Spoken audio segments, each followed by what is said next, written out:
Our next speaker and our next co-creator is Jon Ramer, who's joined by his beautiful wife, Summer Joy. And let me say a few words about Jon. So Jon Eliot Ramer is an entrepreneur, civic leader, inventor, and musician, advancing compassion through technology and collective action. Jon launched the international campaign for compassionate cities, inspiring over 450 initiatives worldwide. He conceived the Compassion Games, survival of the kindest, mobilizing service efforts that have reached more than 18 million people. Jon also founded and co-founded with Summer the global SINE Alliance and serves with international peace and sustainability initiatives. He and Summer are the primary convener and steward of One World, which is a deep social network to which we're all connected and we belong. Jon and Summer, it's good to see you guys. Welcome. Awesome. Wow. What? Oh, and to just be on the wings of yucca before, speaking of the beautiful birds, which I brought in these glasses because I feel like the macaw, where we are here in Costa Rica, wanted to come into the Zoom room. So. All right. Well, it's been inspiring to hear such wisdom here. And honestly, at the same time, I am, like so many of us, really concerned about our future. And how are we going to learn to make this change together? And I'm so grateful to you, Ben, for your trust for us to try something new. Julie made reference to this kind of like open classroom, right? So we're building what we call a wisdom pool for the Unity Earth Symposium. And I think we can learn so much from each other in new ways. And we've been invaded by these AI immigrants that have come here. Can we make good use of this remarkable situation we find ourselves in? So I got up early because I pulled together what came from almost 30, I think 29 different people's answers to 4 key questions. And what I love about what we did, Ben, is that it's a resource that we can give to everybody so you can explore with, because we only have so much time here. But I want to show you what I'm talking about. So we put 4 questions out to all of us, and everyone's welcome to contribute still. And Julie talked about coherence. Well, that's one step on the way. The first is to get to consensus. Do we understand what we're actually seeing here? And do we come into consensus to move into coherence, to start to recognize with that shared understanding how we're going to make the changes that need to happen and how do we care for those changes? So let me show you what I'm talking about here. So I'm hopefully you guys can see a title slide that says Partnerships, Alliances, Networks, and Coalitions. And there are 4 areas that we've identified as concerns, the 4 questions having to do with this. These are not the questions, these are just the domains here. So, hey, what's happening when partnerships actually work? And then what are the barriers, the frictions, and the breakthroughs that we need? And what are some of the hard-earned partnership wisdom, things that we've learned so that maybe we can accelerate our own collective learning and identify what are the opportunities not to miss and what are the pitfalls to avoid? And then how are we going to scale? You mentioned this 10 times scale, scaling what matters now. So I'm going to show you one. Let's just do one question so you guys can see what I'm talking about here. So let me go to the, okay. So the question, when partnerships work, well, what are the conditions, relational, cultural, or structural, that really helped build trust and a shared sense of purpose across those differences, right? So Brother Jon, just a quick one. We're not seeing slides yet on the presentation. So just wanted to let you know that. So they're going to fix it. Oh, now they're up. Now they're up. But if you want to go back to the beginning, let's go back to the beginning. And the slides are up. There we go. All right. So these are the 4 concerns identified. And we'll drill down on one of them now, though they're the amazing answers and they represent the consensus of all of us. Let's see if this really speaks to you, each of us. So when partnerships work, that's the one I was going to drill down on. So what conditions, relational, cultural, or structural, help to build that trust and a shared sense of purpose across all these differences? Well, let me show you. So Summer, why don't you read? So this is the answers that were summarized. Okay, so shared purpose. Partnerships thrive when they are grounded in a shared purpose that serves something larger than any one individual. And then trust? Let's go this way. Okay. Relational safety. Deep listening, mutual respect, and honest communication create relational safety. Inner work. Ultimately, strong collaboration depends on inner work. Individuals willing to move beyond ego and align around a greater good.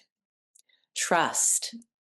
Trust is built through integrity, transparency, accountability, and a willingness to repair conflict. Structural coherence.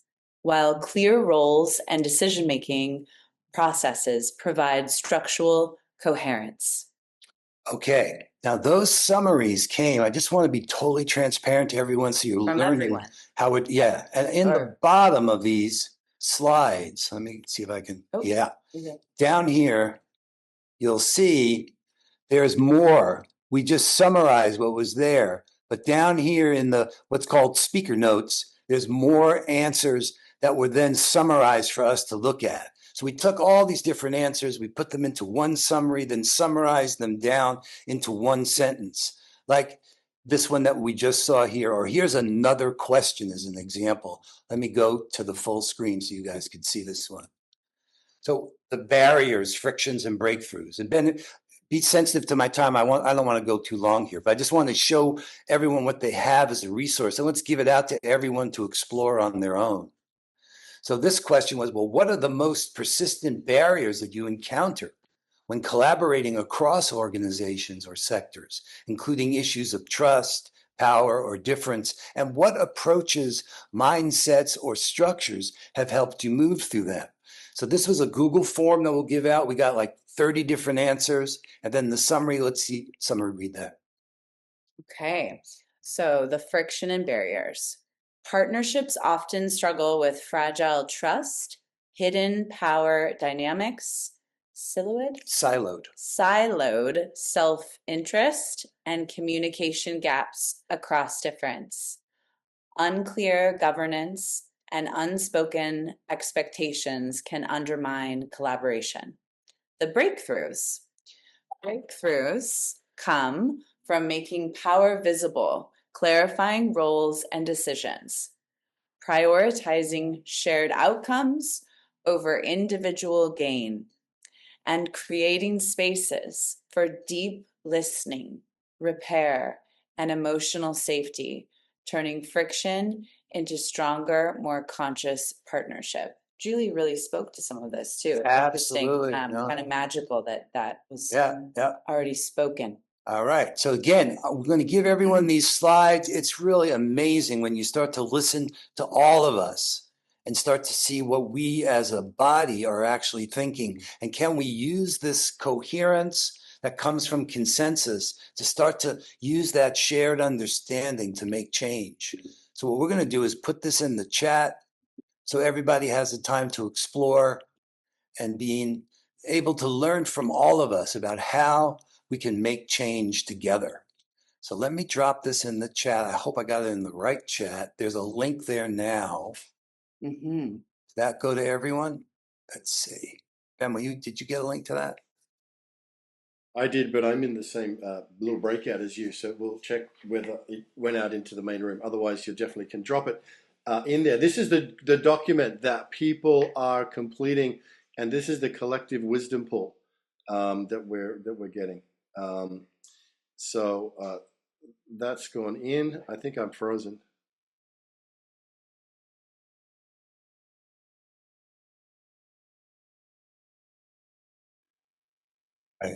Let me put the link in. People can still answer if they want to, and we'll again summarize together everyone's collective thinking. And I think this is a fabulous use for AI. It can summarize like nothing I've ever seen before. And in doing so, we can at least have some process that's guiding us other than any one individual. This is our collective capacity to understand what needs to change in order to bring about the changes that we want to see. So I'll drop this one is the form itself that everyone used. No, that's not it. Hold on, that's the presentation again. Let me give you the form. This is a participating sport here. Becky's posted it in the main chat too, John. So you covered there. You covered there. So this is the form that people are invited to fill out, these 4 questions, and this is the wisdom pool. It's so beautiful to see those answers coming together, speaking in our collective voice. John, it's such a brilliant technique and tool, and as you say, use of the available technology to allow everybody to say what they want to say about the subjects of collaboration and partnership and alliances. And I love that we're asking the question, what are the frictions? What are the barriers? What are the challenges? You know, why is it that we haven't got there yet? Why don't we have like a worldwide civil society, unstoppable force for goodness, truth, and beauty already on the planet? What are the reasons? What are the conditions?